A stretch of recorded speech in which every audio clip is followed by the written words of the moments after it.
we're now a little bit before lunchtime here in Hong Kong, and I have seen nothing that would clearly indicate what the outcome is. Maybe by this evening we'll have a better idea, but everything I see that says it's way too early to call. But if Trump wins, do you think that the current position of the U.S. government on the Sino-U.S. relationship will significantly change? Whoever wins, they will be inaugurated January and will bring in their own people and their own policy priorities. So as Consul General here, I'm a very proud Foreign Service officer. I've been in the Foreign Service for 25 years, and as you know, we are strictly neutral. I've proudly served both Democrats and Republicans, and so that's the nature of our system, is our fundamental foreign policy is decided by our elected leaders, President and members of Congress together. So, we'll have to see. We'll have to see who wins. We'll have to see what the policy direction is. Are you going to prepare for more time on this in the uncertainty, especially in the Trump administration? I think the one and only prediction that I feel safe making is that regardless of the outcome today, the U.S.-China relationship is going to remain very complicated. There are going to be areas of competition, but there's also going to be areas of cooperation. And we're going to continue to try to cooperate wherever possible. Speaking of Hong Kong, which is my responsibility, it's an important part of the U.S.-China relationship, but we also have our own individual relationship with Hong Kong. I can say while we have some serious differences with Hong Kong over human rights issues, the treatment of political prisoners, the NSL 47, the treatment of Jimmy Lai, the Apple Daily publisher, very, very strong bipartisan concern in the United States that's going to continue regardless of the outcome. But at the same time, we also are very proud of the cooperation that we have with Hong Kong. We have a fairly robust cooperation in law enforcement, counter-narcotics. We're working with Hong Kong on things like climate change and green finance. So, again, regardless of the challenges up ahead, we're going to still focus as much as we can on the areas of cooperation as we continue to speak frankly about the areas where we disagree. What do you think about Sir, what would you say? effort with the foreign chancellor? I would refer you to Xia Baolong, about his goals for the recent meetings that he's had. I have said that in Hong Kong we still have many U.S. companies here, just shy of 1,300. That is neither dramatically increased nor dramatically decreased. I do not speak for the U.S. business community. We're here at AmCham, and AmCham is better able to speak on behalf of U.S. companies, but we hear from U.S. companies about concerns like internet freedom. Media freedom is something that U.S. companies want to be in a free and open media environment, and things that I've talked about in the past, like the future of how data is regulated and managed here. I think Hong Kong, could give some stronger assurances in those areas, and that would be met very welcomed by businesses in general, not just U.S. businesses. And what would you say to U.S. businesses who may be anxious about updates? I say refer to our business advisory that we've put out, where we talk about the strengths of Hong Kong in many ways, but also the concerns, and there are serious areas of concerns. And we want a better relationship with Hong Kong. Our challenges are primarily in the political sphere, things like human rights and the cases that I mentioned, the NSL 47 and Jimmy and Lai. But we hope that we can get into a better place politically with Hong Kong in the coming year. We'll see. Events will have to tell. Thank you very much. I really appreciate it. Former CG Kurt Tong says about that if there's any bad news, the Congress will pass the ETO Act. Kurt is one of my mentors in the Foreign Service. My predecessor, Kurt Tong, was very knowledgeable about Hong Kong, and Kurt speaks for himself. So thank you.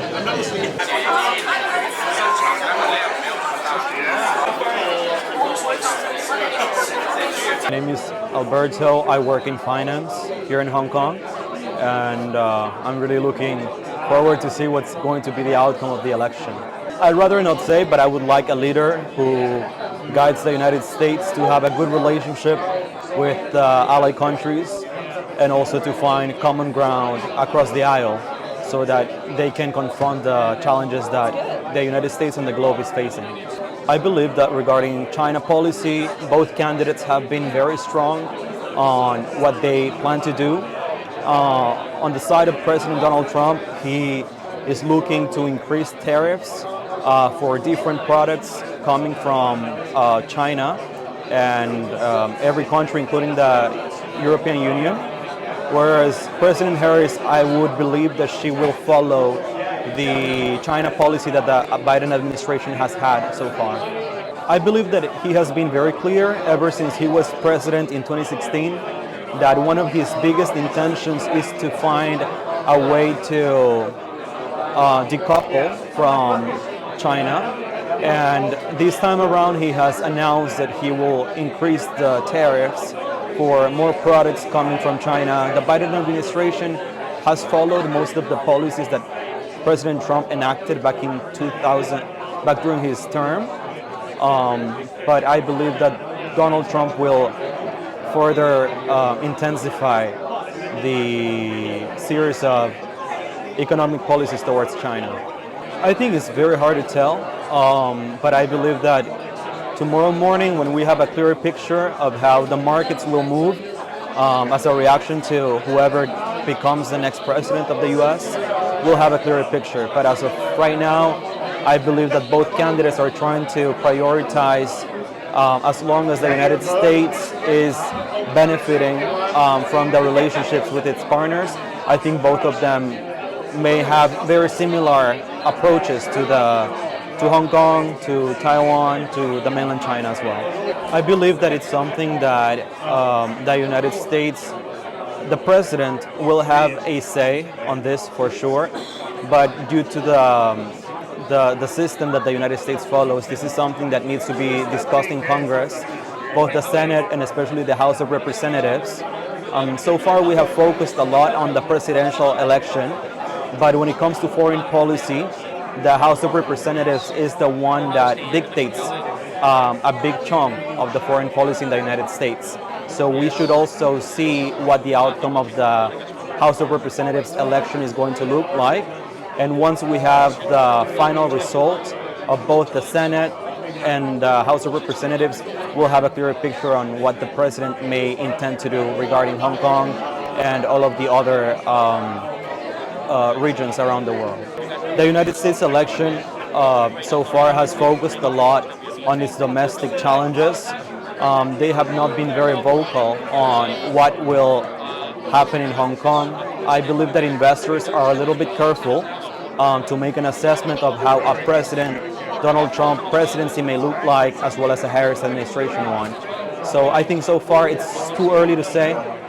We'll have to wait to get the results, and in a few weeks or in a few months, we'll see what are the issues that either candidate will follow once they become elected.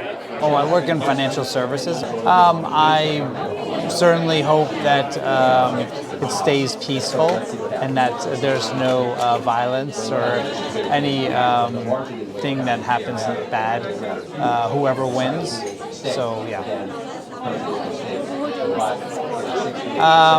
So I haven't voted, but I'm usually voting or supporting the Republican Party. Usually Republicans are pro-business and less taxes, lower taxes, yeah, and more around deregulation. Yes, there could be an impact on the Chinese and U.S. trade relations, for sure. There's a few outcomes a few scenarios that could play out, depending on who becomes president.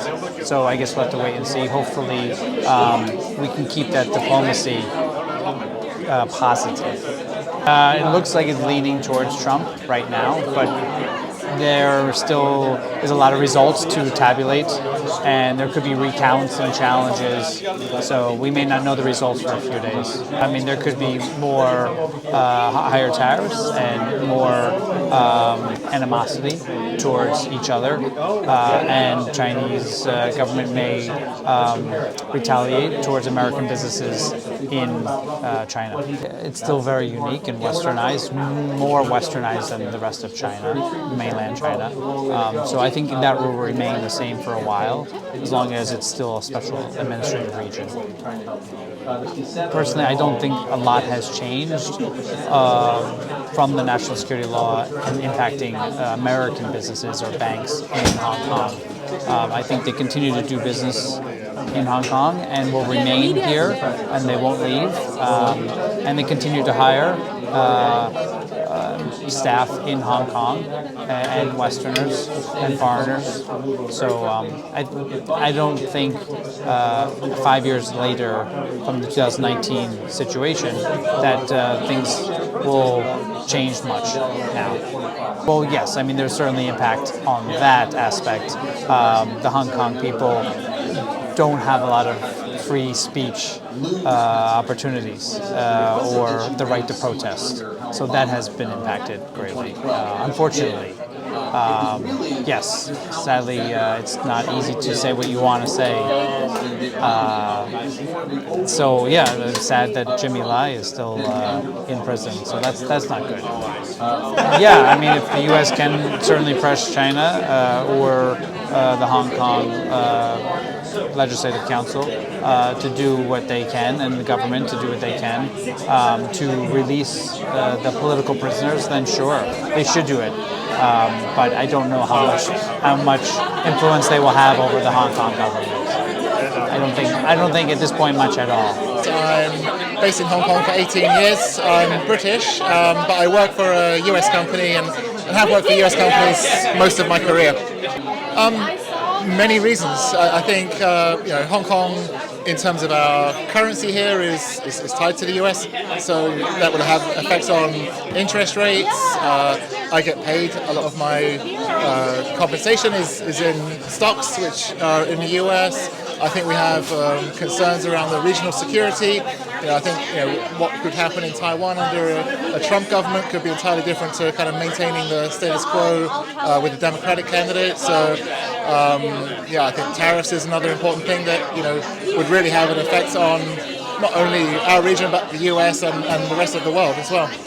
I'm not sure that a Republican government really knows too much about Hong Kong. I think they probably see us as just another Chinese province, and are not really paying attention to the details of our national security law. So I think, that to me, I don't imagine the chosen candidate in the US will have much impact on our situation here.